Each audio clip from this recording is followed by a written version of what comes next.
bienvenidos a los alumnos del instituto. Hoy les cuento que tenemos lejos la pantalla del Zoom, con lo cual no puedo leer sinceramente los lugares, porque ustedes saben, chicas, que el instituto, si hay algo que tiene, es que la intención nuestra es que sea federal. Con lo cual entiendo que siempre están nuestros amigos de Misiones, de la costa, de San Luis, de Córdoba. Así que más que rico va a ser hoy el desafío que tienen los gobiernos locales en políticas de adicciones. Vamos a estar viendo el rol de las instituciones para eso. Ustedes saben que el próximo 26 de junio es el Día Internacional de la Lucha contra el Uso Indebido y el Tráfico Ilícito de Drogas.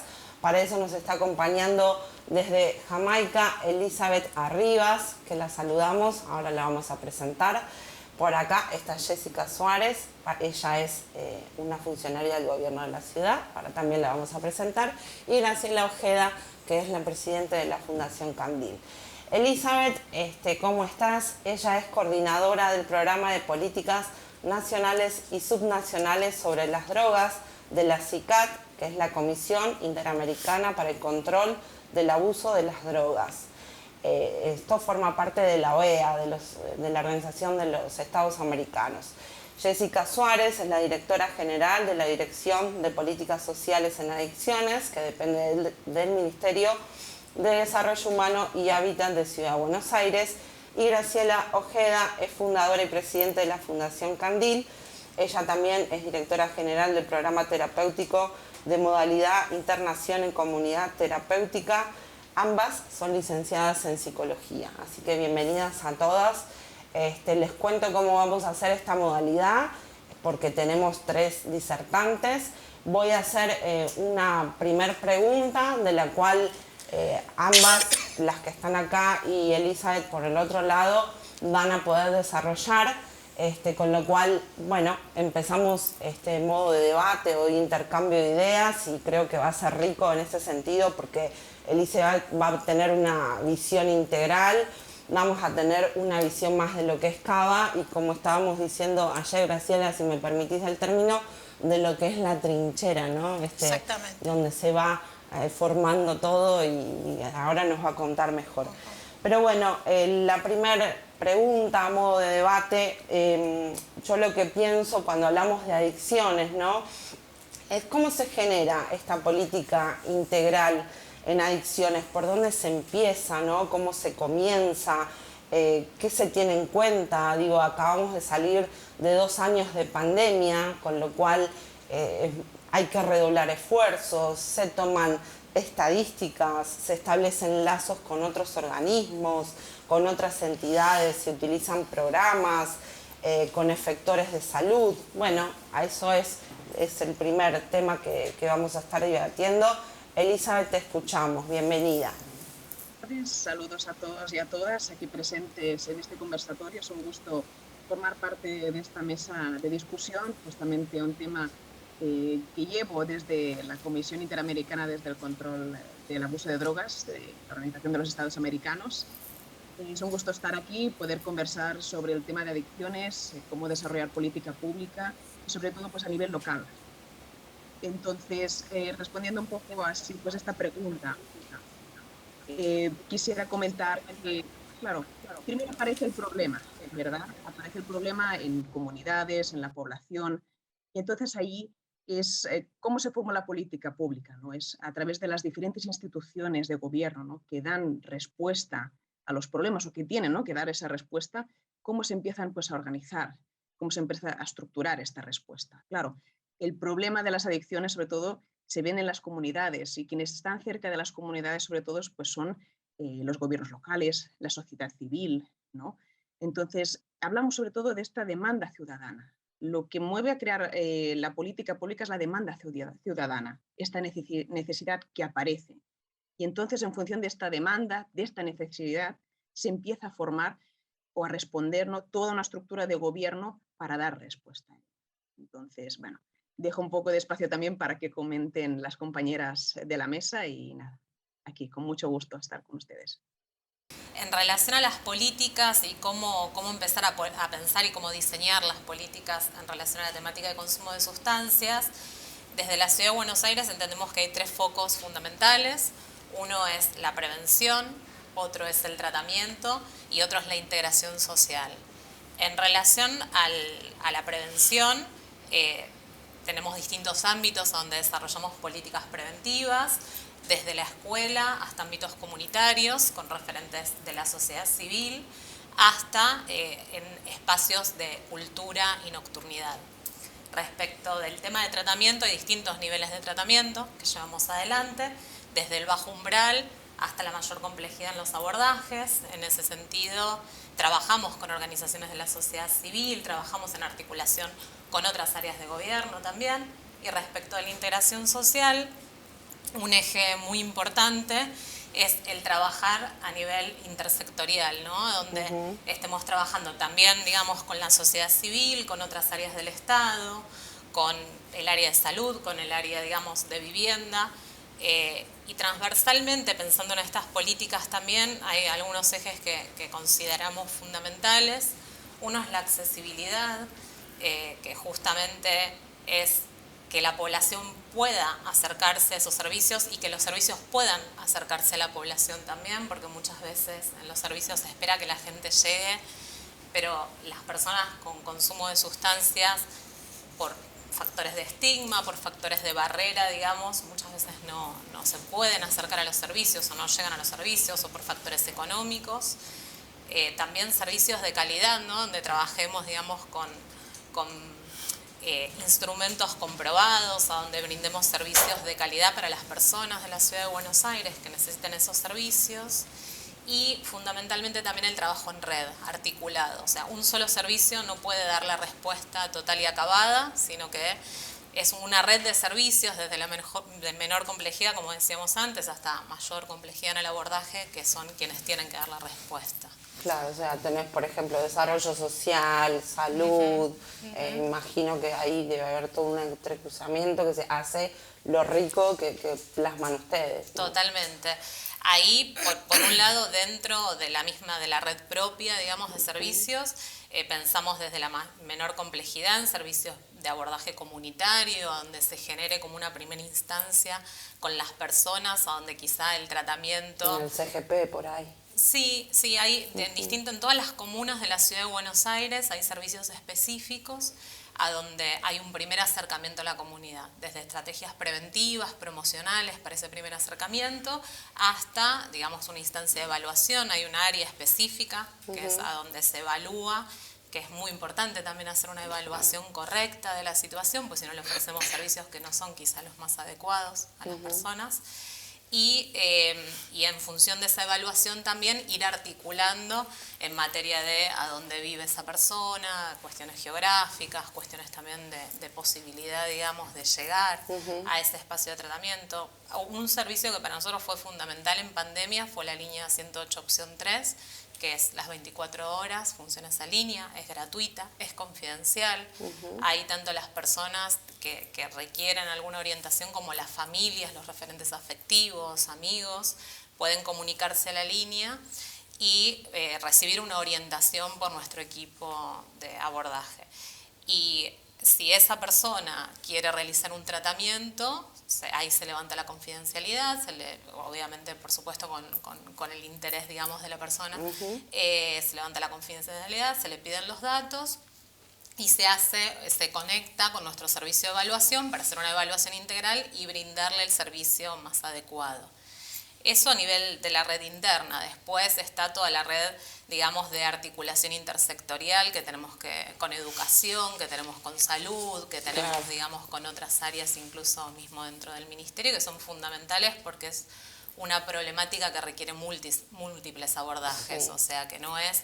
Y más la población con la que trabajamos desde la ciudad, que es población que por ahí no tiene cobertura desde otro sistema de salud privado, ni a través de obras sociales. Por ahí personas que hace mucho tiempo perdieron el empleo o que no, pero están en una situación de fragilidad social y de vulnerabilidad social muy importante. Entonces, en ese sentido, digamos, es fundamental articular con otros servicios. No es un único servicio el que puede dar la respuesta. Y vos sabés, Elizabeth, que nosotros hemos tenido otro tipo de Zoom con otras temáticas que no fueron de adicciones, pero cuando empezábamos a hablar del tema de lo que fue la pandemia, ¿no? Y sobre todo cómo a los argentinos nos pegó la pandemia en sentido que tuvimos 2 años prácticamente de un país parado. Qué importante lo que decís vos, porque muchas veces organismos del Estado se vieron como desnudos, ¿no? Por decir de alguna manera. Ahí es donde se vio la fragilidad, que por ahí, al no tener una política pública pensada en serio, no se pudo plasmar. Entonces estaba como todo muy desbordado. Yo no sé si ustedes pudieron notar eso, si vos estabas en la gestión durante la pandemia, y cómo trataron de sobrellevarlo, porque aparte de tratar de hacer otro método que por ahí no se tenía en cuenta, abordar el día a día, ¿no?, de la persona que lo estaba necesitando.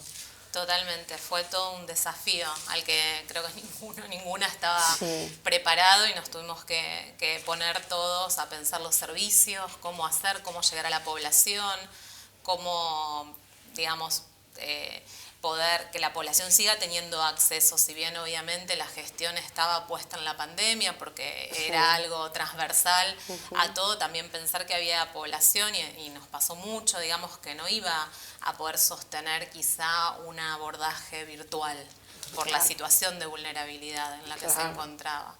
Entonces, en ese sentido, todo lo que fueron los dispositivos más de abordaje comunitario, territorial, volvieron la presencialidad con los protocolos, pero incluso, o sea, fue un diagnóstico que hicimos muy rápidamente, de que si no estábamos ahí en ese momento íbamos a dejar, digamos, una demanda sin cubrir.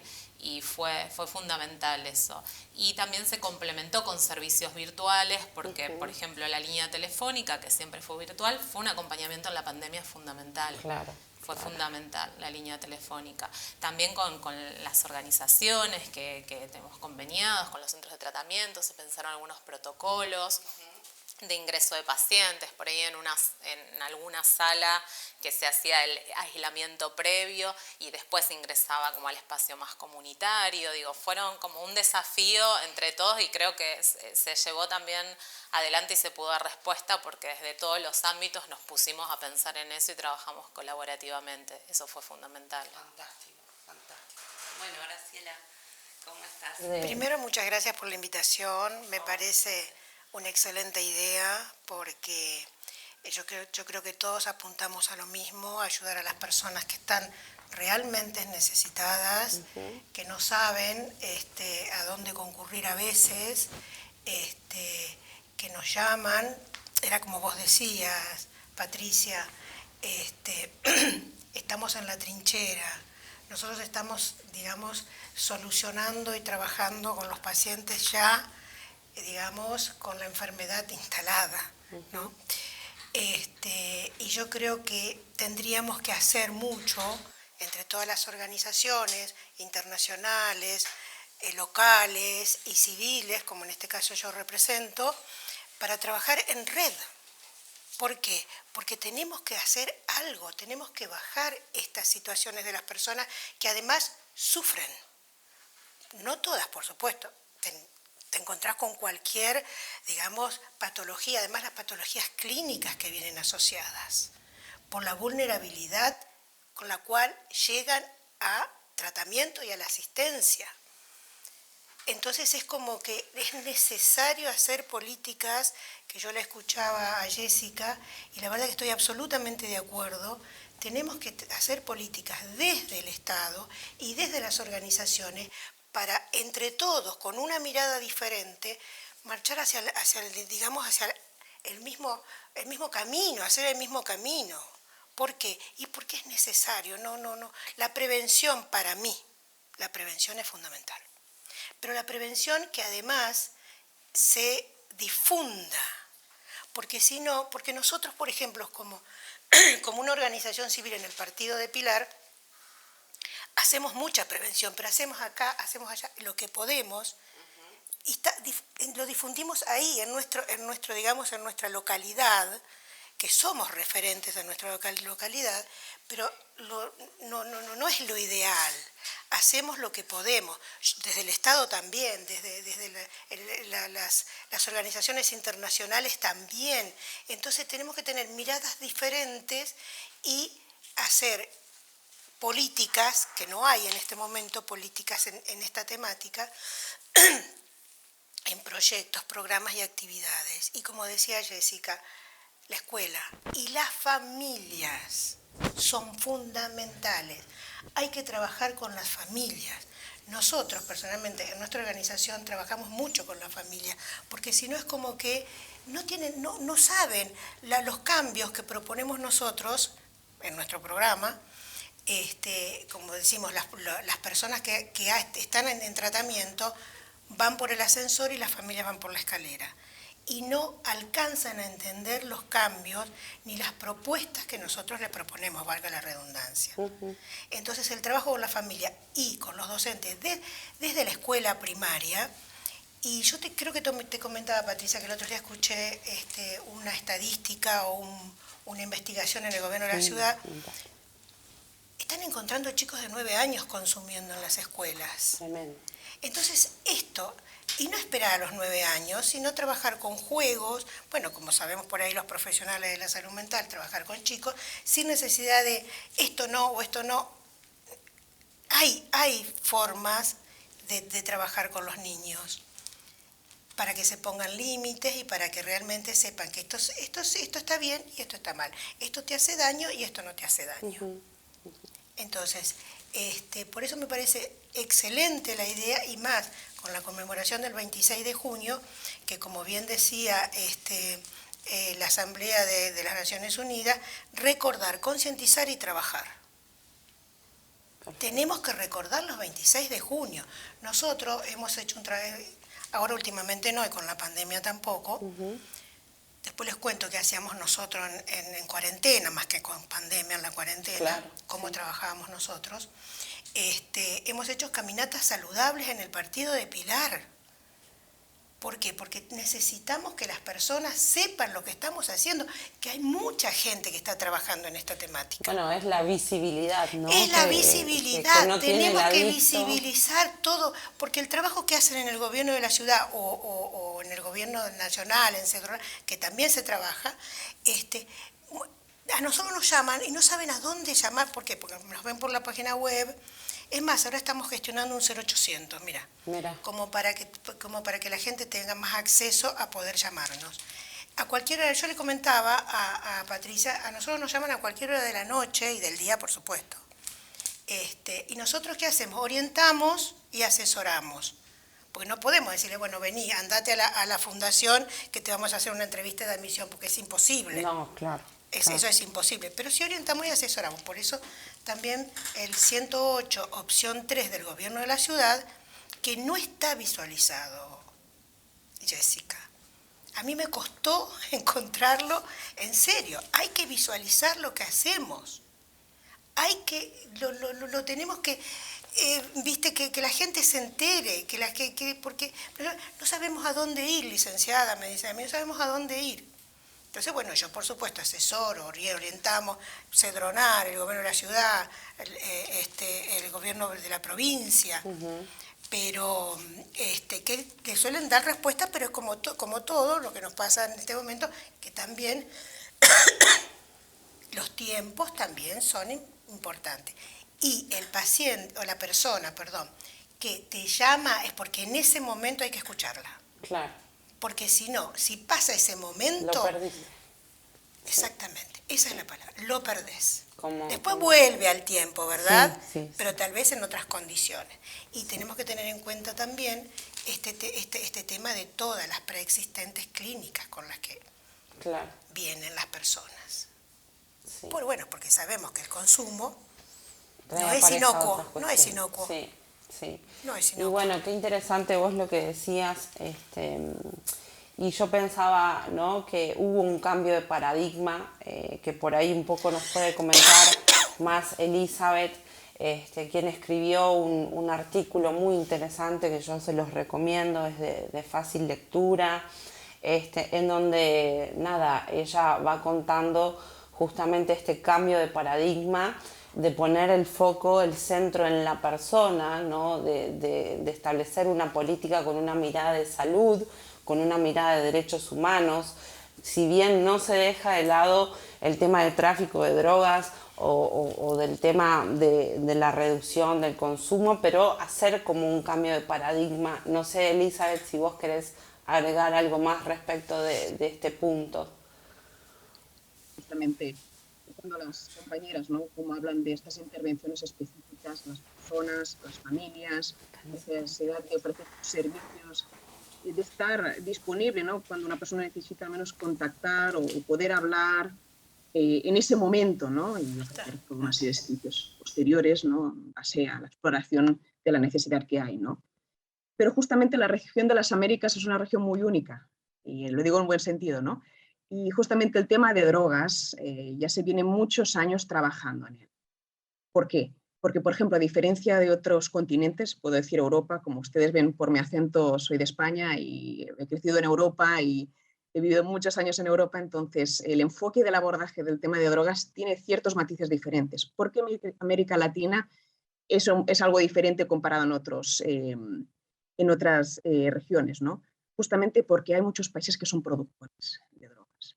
De hecho, la lucha contra las drogas, que anteriormente, o diríamos los últimos 20 años se hablaba de ello, incluso más, hace más años, se centraban todas las intervenciones de gobierno, se centraban en la droga, en cómo pues, erradicar el cultivo, en cómo hacer frente o prevenir el narcotráfico. Todo era la sustancia. Y de tal manera que estas acciones, y también, por supuesto, para frenar el avance de las drogas, ¿no?, en las poblaciones, pero se dejaba de lado a la persona, ¿no? O sea, al final, ¿cuál es el resultado de un consumo de drogas, de una producción de drogas, ¿no?, de una producción de sustancias ilegales?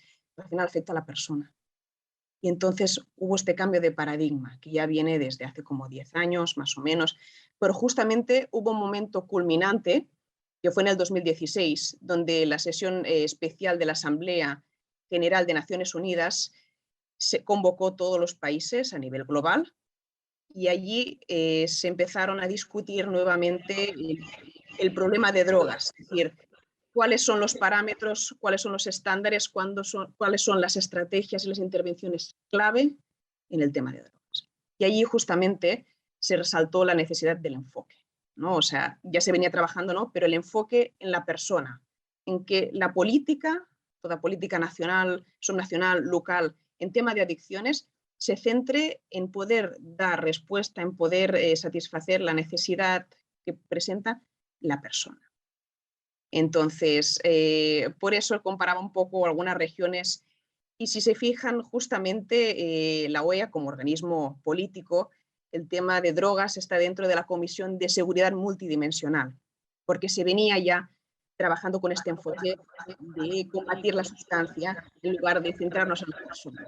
Ahora hablamos ya desde el ámbito internacional, nos comunicamos con los Estados miembros, en este caso con las agencias nacionales de drogas, en este paradigma, en poder centrar crear políticas integrales que satisfazcan todas las necesidades que presenta la persona, intervenciones específicas, que se incluya el tema de reducción de la demanda, la prevención, el tratamiento, la rehabilitación y la integración social. Que antes pues muchos gobiernos no estaban invirtiendo en eso porque no había este enfoque. Entonces, se ha visto mucho progreso desde entonces. Ahora ya casi todas las políticas de la región de las Américas incluyen el área de reducción de la demanda, todo el tema pues, prevención, tratamiento, integración.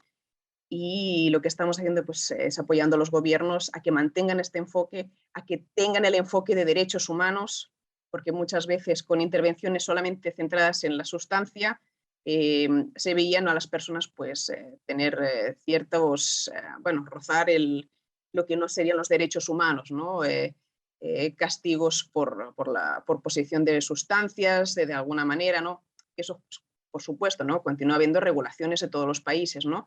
Pero no se atendía, por ejemplo, una persona cuando entraba en el sistema judicial, no se atendía su adicción. Patricia, les paso la palabra.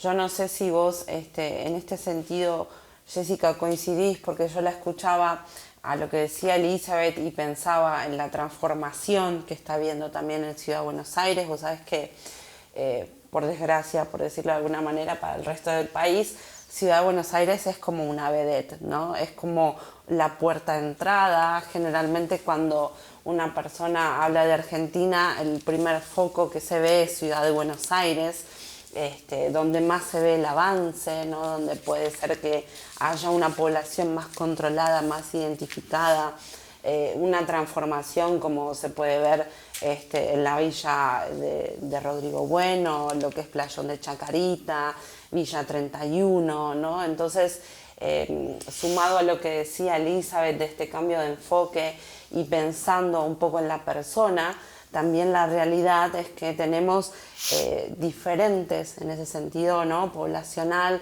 digo, no es lo mismo estos barrios como puede ser Recoleta o lo que puede ser Villa Urquiza o Belgrano. Entonces, a partir de ahí vos ves que se suman nuevos desafíos. ¿Cómo lo ves en ese sentido, esa mirada? Sí, por un lado coincido absolutamente con lo que plantea Elizabeth. En UNGAS se definió, que es, digamos, la asamblea que estaba mencionando Elizabeth, hacer el enfoque en relación a la reducción de la demanda de drogas. O sea, muchos países no tenían inversión en ese sentido, sino siempre en el combate y la lucha contra el narcotráfico. Esto fue fundamental. El enfoque de derechos humanos es fundamental. Y pensar en estas diferencias poblacionales que mencionabas, Patricia, tiene que ver con un enfoque de derechos humanos, digamos, de que todas las personas, estén en la situación que estén, tienen que tener acceso y tienen derecho a acceder a la salud, tienen derecho a acceder a servicios de calidad, como decíamos antes, intentar bajar estas barreras, ¿no?, que hacen que justamente por cuestiones económicas o por cuestiones de vivienda o diferentes aspectos la gente no acceda. En ese sentido, es cierto que puntualmente desde el Estado por ahí trabajamos con la población más vulnerable porque es la que no tiene cobertura desde otros servicios. Pero eso puntualmente por ahí en tema de brindar un tratamiento, porque bueno, hay otra población que quizá a través de su prepago o su obra social puede acceder, digamos, al sistema de salud y está dentro del plan médico obligatorio del tratamiento de las adicciones. Pero respecto de la prevención, y por ahí retomando un poco lo que planteaba exactamente recién Graciela, pensar en, digamos, en la universalidad, ¿no?, de la prevención, o sea, en hacer foco en llegar antes de que la problemática esté instalada. Esto es lo que necesitamos apuntar. Yo creo que es un desafío realmente poder generar políticas de prevención universal, que vamos en ese camino, pero que es un desafío a profundizar también. Eso por un lado, como en los dos extremos creo que tenemos desafíos. O sea, por un lado en la prevención universal, en políticas de cuidado, como decía, no necesariamente, digamos, trabajar con chicos es hablar directamente del consumo de drogas o de las drogas, sino que por ahí es trabajar, digamos, los cuidados desde otros ámbitos, porque a veces las situaciones, digamos, traumáticas que pueden llegar a vivir los niños llevan luego a situaciones de consumo. Entonces tenemos que trabajar aspectos promocionales de promoción de la salud y de cuidados previamente. Y por el otro lado, una vez que las personas por ahí ya sí están como con alguna situación, digamos, de consumo de sustancias más instalado y que requieren un tratamiento, pensar en la integración social, porque hay mucho estigma vinculado a la problemática de los consumos de sustancias. Yo realmente festejo que podamos estar sentados hablando de este tema. Hay muchísimo estigma, eso lleva a la exclusión, lleva a que las personas queden por fuera de los servicios, lo que comentaba recién Graciela respecto del tema de las enfermedades concurrentes, ¿no? O sea, problemáticas de salud mental graves asociadas a consumos de sustancias o problemáticas de salud porque realmente los usuarios no llegaron, digamos, a atender otros aspectos de su salud porque en el sistema de salud capaz que no son recibidos. Entonces, todo lo que es la integración social es fundamental respecto de la temática, porque si nosotros hacemos un abordaje en tratamiento, pero después esa persona queda en la misma situación en la que inicialmente estaba, en poco tiempo estamos de nuevo recibiéndolos en el sistema de tratamiento. Y realmente es un eje fundamental, es un eje que Elizabeth ha trabajado mucho con respecto a las políticas locales y cómo pensar la integración social en ese aspecto. Y creo que es un eje que hay que seguir profundizando y trabajando. Y la diversidad también en la conformación de los equipos, ¿no? O sea, no solo pensado desde el enfoque médico, me parece, creo también ahí ha habido un gran avance. No sé si por ahí en el gobierno de la ciudad vos lo ves reflejado esto también, que integran diferentes partes diferentes de un equipo más interdisciplinario, más sólido, ¿no? Me parece que eso también puede hacer frente de una manera, con una respuesta más rápida, ¿no? Totalmente, es fundamental, o sea, la transdisciplinariedad es fundamental para pensar, digamos, las temáticas de este nivel de complejidad. Claro, O sea, que requieren distintos puntos de abordaje y que obviamente distintas profesiones, o sea, los equipos están compuestos en general, por supuesto, por psicólogos, psicólogas, pero también, digamos, del área de trabajo social, psiquiatría, o sea, operadores, acompañantes pares, digo, hay distintas estrategias a donde cada uno hace su aporte para el abordaje en la problemática. También mucho, digamos, de todo lo que es el aspecto del arte, de la cultura, o sea, poder brindar, digamos, herramientas en relación a eso, herramientas educativas, de reinserción laboral, todos esos aspectos son fundamentales para pensar la integración. Hay personas que por ahí nunca tuvieron acceso a tocar un instrumento musical y que tengan esa posibilidad y quizás que desarrollar eso, ¿no? Como un potencial, como una potencia, digamos, que quizás nunca se hubiesen imaginado porque es un ámbito en el que no tuvieron acceso. Claro. Entonces, en ese aspecto hay que pensarlo integralmente. Sí, qué bueno enfoque que diste, me vas a dejar pensando. Bueno, Graciela, vos me habías dicho, no sé si querés retomar el tema de prevención en lo que son las escuelas. Yo estoy totalmente de acuerdo en lo que hablaba Elizabeth y también Jessica, porque la prevención es fundamental. ¿Por qué? Porque la prevención, creo yo, que puede ayudar a bajar el consumo, pero la prevención primaria, porque si no estamos hablando de la asistencia, cuando ya está todo instalado. Y también hay que pensar de que pasa esto, ¿no? De que por ahí en nuestro programa, por ejemplo, está planteado para 12 meses, ¿no? Dentro de esos 12 meses está la reinserción social, por supuesto, está el tratamiento en sí, los cambios, lo que proponemos son cambios conductuales de 180 grados, siempre, como decía Elizabeth, centrado en la persona, ¿no? Además, nosotros trabajamos mucho con las familias, porque supuestamente esas personas van a volver a ese núcleo. Claro. Pero nos encontramos también con familias, tienen... en muchos casos, de generación en generación consumidores. Entonces es muy difícil, porque vuelven a ese grupo familiar. Entonces, bueno, uno está haciendo lo que se puede, y yo creo que somos profesionales con mucha experiencia, que no podemos decir hacemos lo que podemos, sino que tenemos que decir hacemos lo que tenemos que hacer para que realmente sea efectivo lo que hacemos, ¿no? Eso es lo que a mí por ahí, yo a veces me digo, ¿cómo hacemos lo que podemos? No puede ser eso. La reinserción es importantísima. Yo te pregunto, Graciela, ¿ustedes necesitan, por ejemplo, que quienes están participando pueden colaborar con ustedes de manera voluntaria con trabajo o tal vez con alguna donación en dinero para que sigan funcionando? Mira, sería interesante porque no todos saben qué es una comunidad terapéutica. Bueno, eso también es todo un desafío. Sí. Es todo un desafío, porque una comunidad terapéutica no es una clínica, no es un psiquiátrico, no es un consultorio externo, no es un hospital, es una comunidad terapéutica. La filosofía de la comunidad terapéutica, además de que hay diferentes tipos de comunidades terapéuticas, nosotros somos todos profesionales. Nos ayudamos entre todos, esa es nuestra filosofía, como en la sociedad. Claro. Así tenemos que hacer, porque nosotros estamos acá tratando de ayudarnos entre todos. Y la comunidad terapéutica es eso, entre todos se ayudan los que están mejor, por supuesto siempre con una dirección, ¿no es cierto? Que somos los profesionales que estamos a cargo del tratamiento.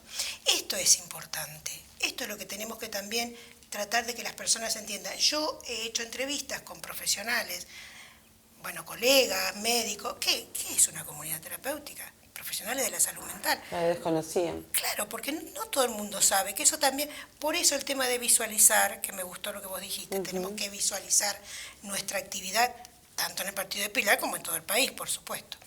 Nosotros tenemos personas que vienen de todo el país. ¿Querés pasarnos tus redes? ¿Te encuentran en Instagram? ¿Están en la web? ¿Tienen algún canal especial, algún número que nos No, por quieras ahora dejar? no, pero vamos a tener un 0800, vamos a tratar de... Bueno, entonces sí, por Google, Sí, aunque sea. no, tenemos una página, www.fundacioncandil.org.ar, y tenemos un teléfono que es el 011 6257-2195, las 24 horas del día que estamos atendiendo. Pero por ahí un teléfono no es lo mismo que un 0800 que pueden dejar mensajes y demás. Lógico. Entonces, bueno, la idea es que cuando lo tengamos vamos a comunicarnos y vamos también a difundirlo, porque si no nos quedamos en que únicamente en el partido de Pilar tienen el 0800, ¿me entendés? Sí, lógico. Entonces es como que, sí, me parece excelente la idea de este tipo de, digamos, de mesas, como para consensuar lo que estamos haciendo. Y además conocernos. Claro, hay que conocerse los actores. Claro, tenemos que conocernos, que estamos trabajando exactamente hacia la misma dirección. Exacto.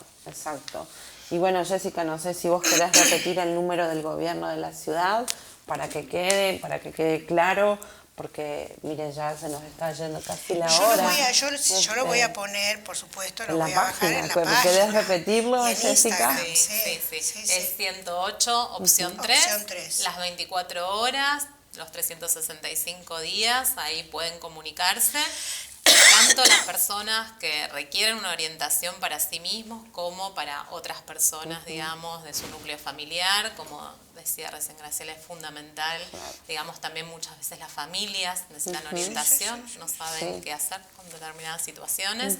Y bueno, ese es el espacio. Nosotros desde ahí podemos escuchar, podemos orientar y también podemos decirles a dónde es el servicio más cercano para que puedan, digamos, acercarse. Porque hay para todo una salida, ¿no? Desde lo que es la sociedad civil y, por supuesto, respuesta del Estado local o internacionalmente.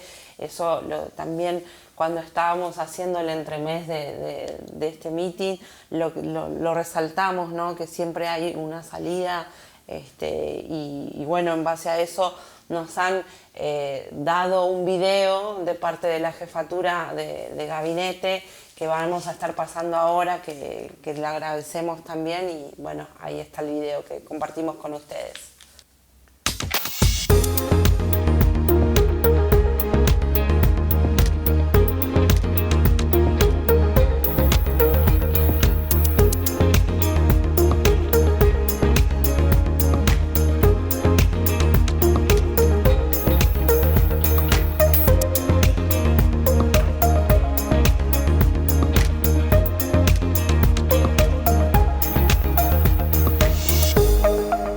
Buenos Aires Ciudad. Para las palabras de cierre, Elizabeth, si es que vos nos querés dejar algún mensaje desde un lugar más global, más con una visión más integral de Latinoamérica, y sabiendo que siempre se puede encontrar una solución a este tipo de problemas. Bueno, realmente como mensaje desde un organismo internacional, que yo creo que es un poco lo importante, ¿no? que puedo aportar yo en esta reunión, es el tema de la política pública, o sea, tomando una política de drogas, tanto sea local como sea nacional. La política pública somos nosotros, ¿de acuerdo? Y a veces parece que siempre es el Estado, el gobierno que está actualmente, ¿no? El que tiene que crear, por supuesto, es el responsable. Pues nosotros hemos de ser partícipes de ella, ¿no? En su momento, antes de yo estar aquí formando parte de un organismo internacional, yo he sido profesional de la salud, he estado con las personas de cerca, he estado trabajando en hospitales, en centros de atención primaria, ¿no? Y cuando en su momento me encontraba trabajando a nivel asistencial, vamos a decir de esta manera, ¿no? ¿no? A veces parece que el gobierno, el Estado parece lejano, ¿verdad? Porque nosotros tenemos un trato diario con la persona, con las familias, ¿no? Y de alguna manera, ahora que me encuentro en esta situación, ¿no? De poder apoyar incluso a los gobiernos, a los países, ¿no? En cómo desarrollar estas políticas, en cómo definir estrategias, ¿no? Que bajan abajo, al área asistencial, al área de atención, al área de prevención, ¿no? Es ver, ¿no?, cómo desde nosotros, desde nuestras posiciones de trabajo, desde la universidad, desde la investigación, desde la asistencia, ¿no?, cómo podemos aportar, ¿no? Porque somos nosotros quienes estamos allí para poder traer esta información hacia arriba, hacia los órganos de gobierno, hacia los tomadores de decisiones, hacia los políticos, ¿no? Porque lo que necesitamos en política pública es compromiso político. Entonces, es muy importante que nosotros nos impliquemos. Ahí viene un poco lo complicado, cómo nosotros podemos participar. Pues, por ejemplo, a través de colectivos, ¿no? Imagino que ustedes también en Argentina hay pues, el colegio de enfermería, el colegio de terapeutas, el colegio de educadores, de formadores. Entonces, muy importante poder recoger estas necesidades que se perciben y poderlas subir a nivel pues, de estos organismos, ¿no?, que están, ¿no?, los colegios que se llaman, ¿no?, ustedes están colegiados, ¿no? Poder subir esto hacia pues, el gobierno, las instituciones de gobierno encargadas, en este caso pues tenemos a Sedronar, tenemos instituciones locales, ¿no?, bien como está Jessica ya liderando como directora, todo eso cuenta. Y la política pública, me gustaría eso, extender ese mensaje. Ustedes son parte y ustedes tienen un gran papel, porque los gobiernos transicionan, ¿verdad? Pues las necesidades están allí. ¿Y quién percibe las necesidades? Son ustedes, las personas que están cerca de las personas, de las familias, de las comunidades que tienen más necesidad, ¿no?, que están en situación de vulnerabilidad. Entonces, toda esta información tiene que llegar de alguna manera a esos tomadores de decisiones que se encuentran en una situación, pues, quizá más lejana, por supuesto, de las personas, porque están lidiando o definiendo cómo poder dar respuesta, cómo poder articular las diferentes instituciones, los diferentes recursos. Y desde luego la política es necesaria, es un instrumento para poder dar respuesta. Las políticas tienen que alinearse y sobre todo la política de drogas, porque como ustedes saben, afecta a muchas esferas de la persona. Por lo tanto, hay muchas instituciones que deben de estar colaborando, desde instituciones de gobierno, la sociedad civil, desde la investigación, los centros de formación. Entonces, lo que les quiero decir es eso, las políticas van avanzando, las políticas se van creando, pero las políticas, sobre todo en tema de drogas, tienen que ser de Estado, no de gobiernos. Porque cuando son de gobiernos y transiciona el gobierno y cambia de gobierno, cambian los enfoques. Y el enfoque siempre tiene que ser el mismo, responder a esas necesidades concretas con lo que dice la evidencia, con lo que recomiendan pues, el marco internacional, los estándares de cumplir en tratamiento, en poder dar pues esta solución. Y por último, quisiera un poco agregar que antes estaba escuchando a las compañeras que hablaban sobre el tema de integración social, muy importante. De hecho, la integración social no es el último peldaño, sino que incluso es el principio. Porque si nosotros también integramos a la persona socialmente y laboralmente, posiblemente muchas de ellas no llegan a consumir. Entonces, la integración ha de venir desde el principio. E incluso cuando una persona accede a un tratamiento, en ese mismo momento también se le da la opción a poder empezar a trabajar en su integración social y laboral y familiar y comunitaria, porque eso es parte de la rehabilitación, de poder devolver a la persona su estado humano, ¿no?, que de alguna manera, ¿no?, por el estigma que sufren, por la degradación. Agradecerte, no sé si querés hacernos un cierre también. Sobre todo dejarles una invitación, o sea, coincido absolutamente con lo que decía Elizabeth, la integración social es del minuto número 1, es de antes de que una persona esté en situación de consumo de sustancias, es desde ahí, desde donde podemos quizá dar una respuesta más integral y quizá que no sea tan temprana la situación de consumo, como comentaba Graciela recién, en escuelas, chicos muy chicos que por ahí ya están en alguna situación de riesgo o de consumo o de vulnerabilidad. Solo dejarles una invitación para quienes puedan, bueno, justamente por la fecha del 26 vamos a hacer una actividad el día 24 en el Parque Centenario de 12 del mediodía a 16 horas, una radio abierta a donde distintos dispositivos de la dirección, que algunos se vieron ahí en el video, van a estar presentando los talleres, las producciones que han hecho, van a estar contando cómo trabajan, van a estar difundiendo la línea 108, Wow. que así vamos a darle más difusión a la línea 108 opción 3. Así que bueno, el Parque Centenario, el 24 de 12 a 16 horas, va a haber una radio abierta de la dirección ahí para poder compartir y para poder sensibilizar y pensar en relación a la temática. Buenísimo, ahí vamos a estar también. Bueno, Graciela, agradecerte, un gusto, Elizabeth, ¿querés decir algo más? Igualmente para usted, yo absolutamente de acuerdo con lo que decía Elizabeth, la reinserción social, laboral y educacional es importantísima desde el día que deciden, por voluntad, hacer cambios en su vida. Es fundamental, con todas las vicisitudes que eso implica, ¿verdad? Sí. Porque, bueno, están muy vulnerables aún, pero absolutamente, y es como trabajamos nosotros en Fundación Candil. Genial.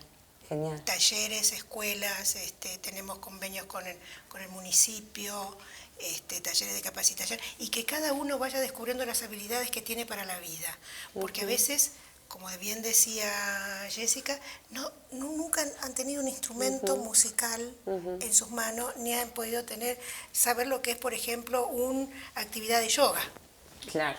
O de actividad física, o de natación, no sé, algo, y realmente dar resultados positivos.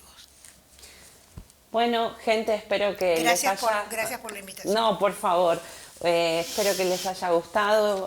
Muchas gracias a todas. Muchas gracias. Gracias, Elizabeth, que tengas una buena estadía allá en Jamaica. Nos vamos a ver próximamente seguro con algún otro tema tan interesante como este. Así que a todos agradecerles y nos estamos viendo. Muchas gracias.